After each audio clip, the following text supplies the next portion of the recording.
Lahat-lahat ng apat na uri ng papuri ay babalik at ito ay karapat-dapat lamang kay Allah subhanahu wa ta'ala.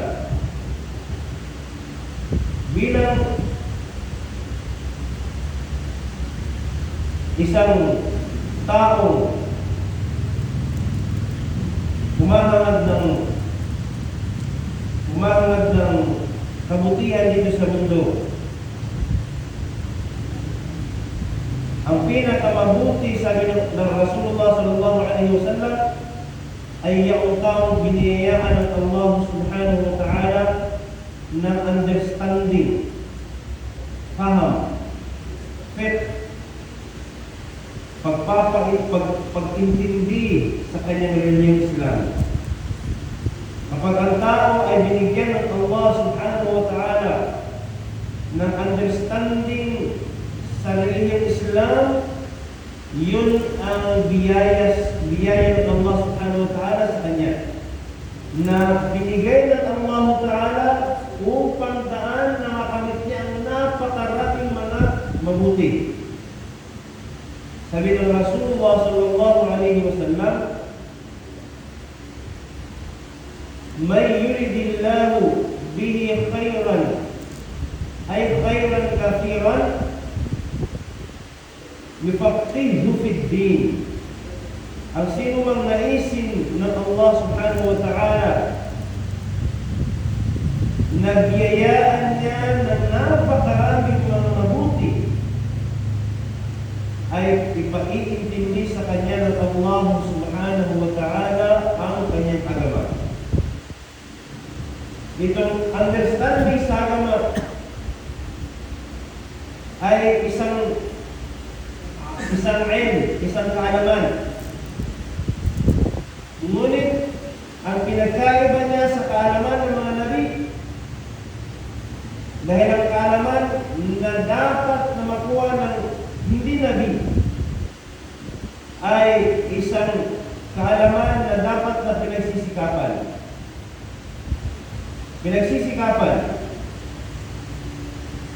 Yung tao nais na magiging maalam sa isang bagay, dapat niya itong pagsikapan para lang sa ganun ay maintindihan niya ang bagay na yun. At ito ay bumubugol sa mismong badan natin. Yung badan natin, yung tamo, yung kayamanan natin, yung oras natin, yan yung mga magiging kapitan natin para makamit natin ang understanding sa agama Islam.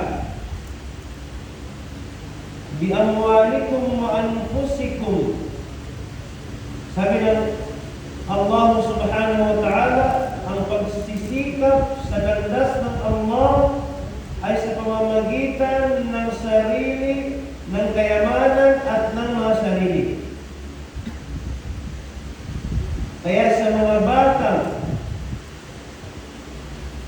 gustong mag-aral ng agama Islam, gustong matuto ng Quran, gustong matuto ng kitab, ang magiging puhunan natin, lalo-lalo ng mga kabataan, ay ang sarili natin. So dahil sa tayo ay wala naman tayong mga income, ang magiging puhunan natin sa kayamanan ng ating mga magulang, na siyang gagastos sa atin para lang sa ganun ay pagsikapan natin matuto sa salita ng Allah, matuto sa salita ng Rasulullah sallallahu alaihi wasallam. Gaano kahalaga ang Quran? Yung Quran na ating pinag-aaralan, ito yung Quran na salita ni Allah subhanahu wa ta'ala. Wa khayrul kalami kalamullah. At ang pinakamainam na salita, walang iba kundi ang salita ng Allah subhanahu wa ta'ala.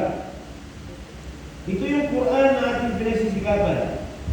Ito yung aklat, kasulatan, na kapag binasa ng tao, ang bawat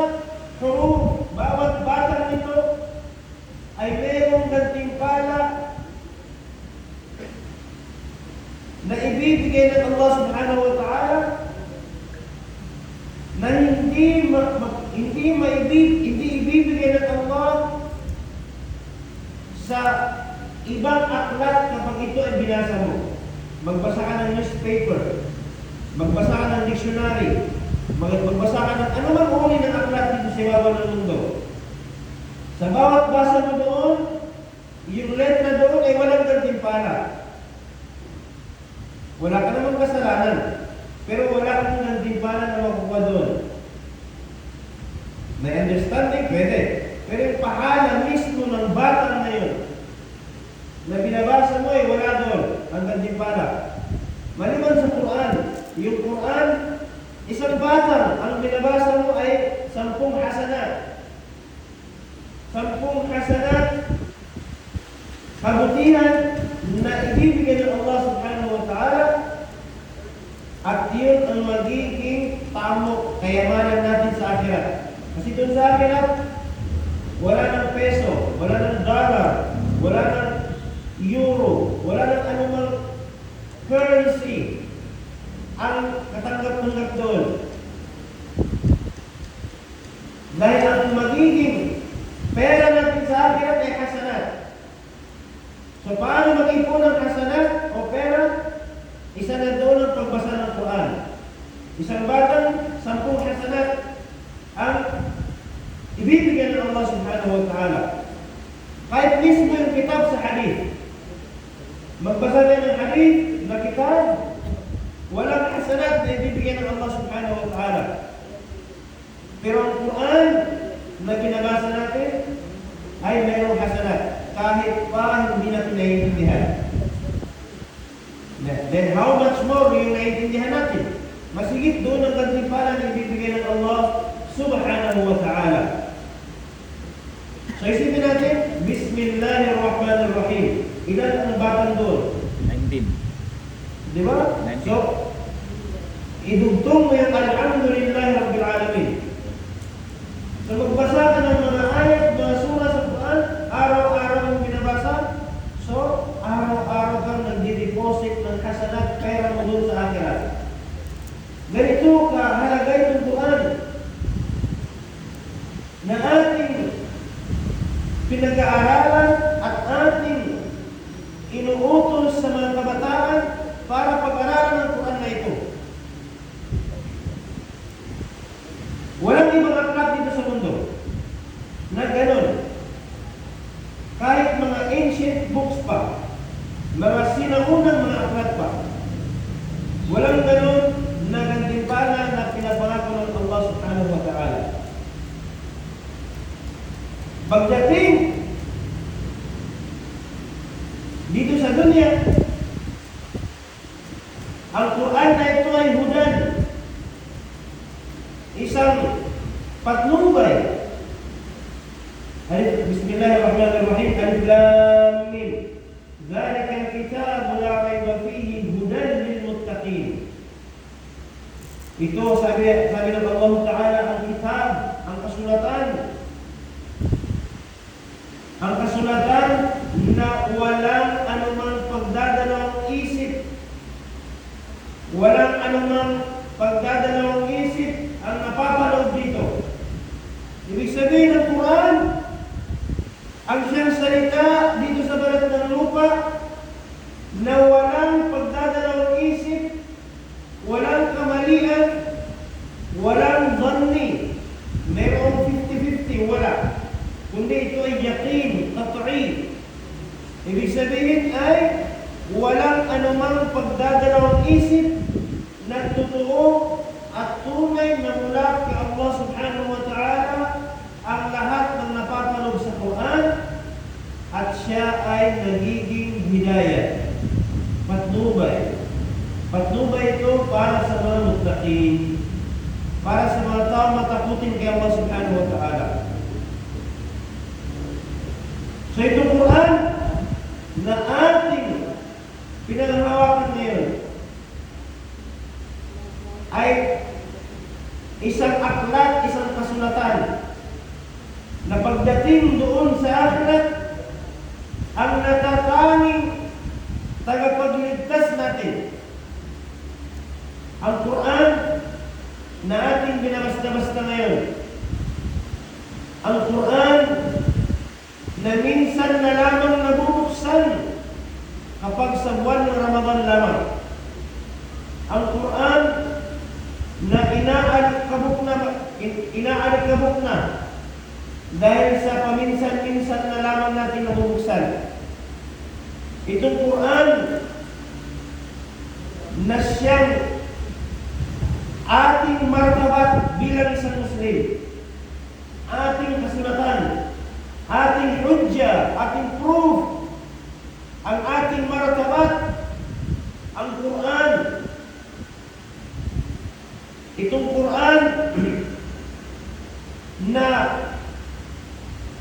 minsan ay nagiging murang halaga na lamang sa mga kamusliman.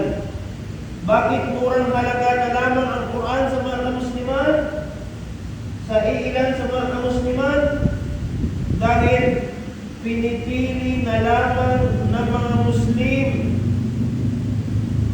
ang pinapaaral nilang mga anak nila sa Quran. Kung sino pa yung pinakapangit sa kanyang mga anak at pinakamanina sa kanyang mga anak at pinakamatigas ang ulo sa kanyang mga anak, ang siyang pinapaaral ng Quran. At sasabing baka sakali magamutan itong bugoy kong anak. Hindi naman sa masama. Alhamdulillah, kahit papano ay naisip ang Quran bilang gamot sa katigasan ng ulo ng bata. Pero hindi ba nagiging barato na lamang sa atin ang Quran na dapat ang pinapaaral natin sa ating mga kabataan ay yung pinakapiling mga bata na magandang postura, na may katalinuhan, may kasipagan, at may pagiging masunuring bata, ang siyang dapat na pinakaunang pinapaaral natin sa ating mga anak. Ito parang matalino to. So ikaw anak, ito yung magiging role mo dito sa eskwelahan, ito yung magiging target mo. Kasi matalino ka. Ito si Bugoy. Ano to? Dito sa madrasa na lang ito. Kasi matigas ang ulo niya, hindi nakikinig, malaroy-laroy, hindi nag-aaral, madrasa ko na lang ibabagsak. So nagiging barato na lamang ang pag-aaral ng Quran. Ngunit itong Quran na naging barato, naging mura para sa atin, ang siyang tagapagligtas natin sa akhirat. Sabi ng Rasulullah SAW, Iqra'ul Quran, basahin niyo ang Quran. Sabi ng mga ulama, ang pagbasa ng Quran ay dadaan ito ng proseso. Mag-aaral ka. So sa pag-aaral sa Quran, kukuha ka ng guru. Sa pagkuha ng guru, gagastos ka. Gagastos ka ng kayamanan, gagastos ka ng oras, gagastos ka ng panahon, sarili, para pag-aaral ng Quran. Saka mo pa mababasa ang Quran. So pagkatapos nun, sabi ng Rasul, basahin ang Quran. So kapag nabasa ang Quran, babasahin ang Quran, فَإِنَّهُ يَأْتِي يَوْمَ الْقِيَامَةِ شَفِيعًا لِأَصْحَابِهِ. Dahil ang Quran, sabi ng Rasulullah SAW, ay darating sa kabilang buhay. Yung kabilang buhay, maaalip ni Allah subhanahu wa ta'ala, yung pinaka-mahigpit na araw. Araw na tatalikuran ka ni mahal mo sa buhay. Si misis mong ayaw mong mahiwalay sa'yo araw-araw. Pagdating sa kabilang buhay, ikaw ay tatalikuran niya. Si mga anak mo na ayaw mong madapuan ng langaw at lamok sa kanilang napakakinis na mga balat. Darating sa akhirat, ikay tatalikuran nun. Si Papa, si Mama, si Angkan, lahat yun ay tatalikod sa atin. Tatalikod sa atin lahat. Bakit?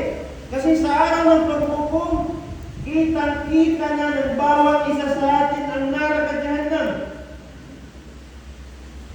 Kitang-kita ng eyes to eyes, mata sa mata, ang naglalagablag na apoy ng impyerno, ang mga uri ng siksa doon sa narakajahanam, at ang bawat isa ay ililigtas niya ang kanyang sarili.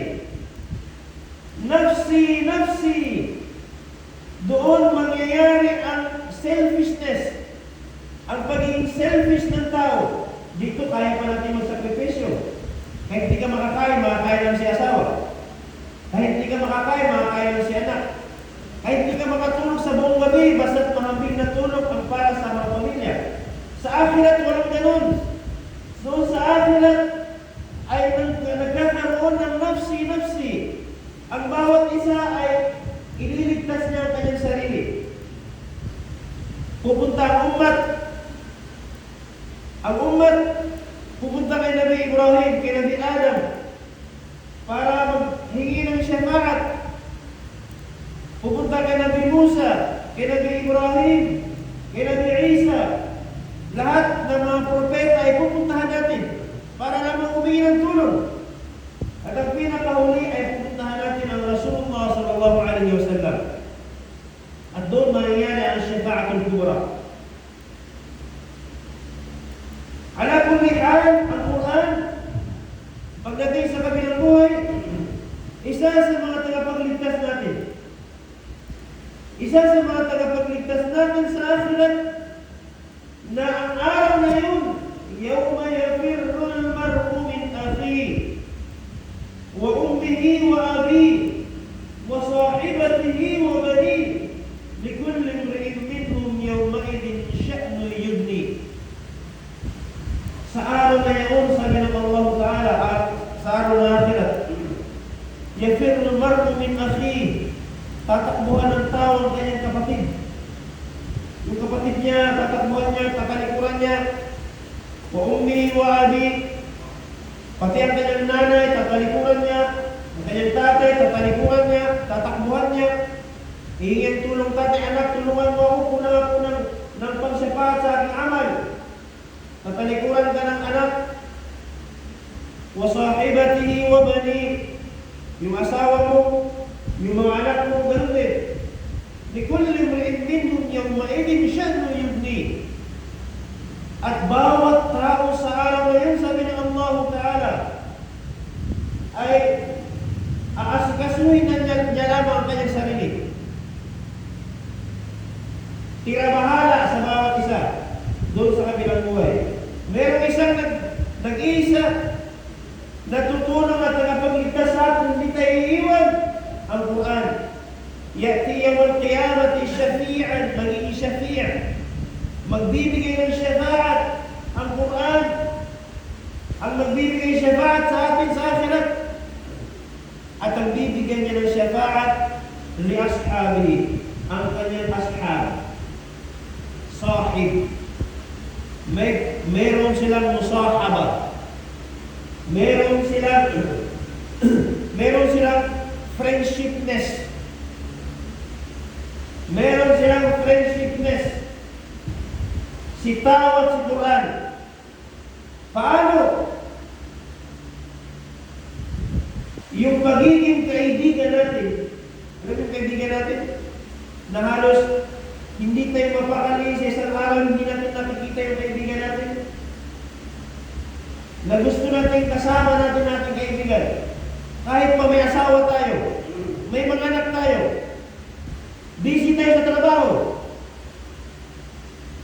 Yung kaibigan natin ay kaibigan natin yan. Hindi natin matiis ang kaibigan natin. Gusto natin makita yan. Yung kaibigan natin. Yung totoong kaibigan natin. Yung close talaga natin na mula pagkabata natin, hanggang sa pagtanda, kaibigan na natin. Kahit pa magkalayo kayo yan, lagi mo siyang naaalala. Iniisip. Lalo na ngayong panahon, mayroon ng cellphone. Pag malayo, tatawagan. O kaibigan, gusto ka na dyan. Minsan, mas sweet pa magkaibigan kaysa sa mag-asawa. Minsan, makakapagsahit mag-asawa. Kayo na yung mag-asawa. So, ganun ang magkaibigan. So ganun ang itatrato sa iyo ng Quran, na kapag ka magiging kaibigan ka ng Quran, hindi ka niya iiwan hanggang doon sa kabilang buhay. Ang totoong kaibigan natin ng Quran. So, isa sa mga napakalaking ni'mat, especially dito sa atin, sa pamamagitan ng malasakit ni Dato, nagkaroon ng program dito sa masjid ng tadarus. Yung tadarus, kahit naman online ito, Masya Allah.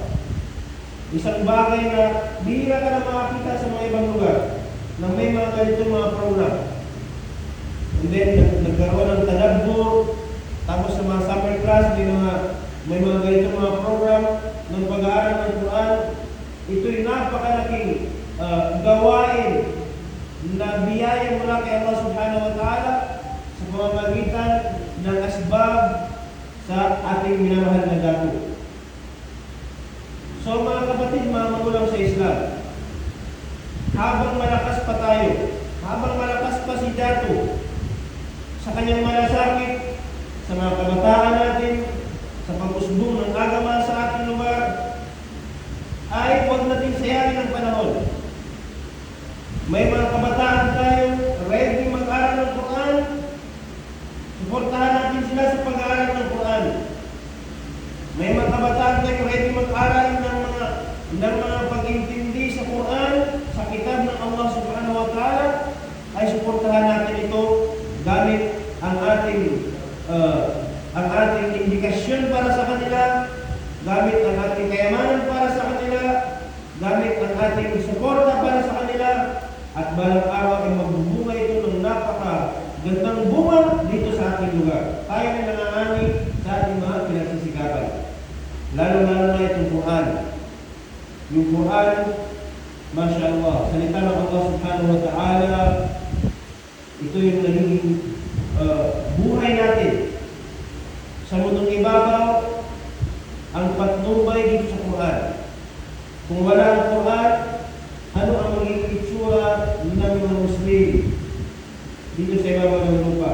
Kung wala ang Quran, ano ang magiging patnubay natin? Kung wala ang Quran.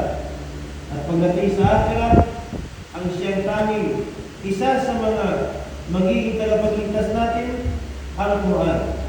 So mga kapatid, mga magulang sa agama Islam, siguro ito na yung last siguro sa ngayon na ito, insyaAllah, bukas insyaAllah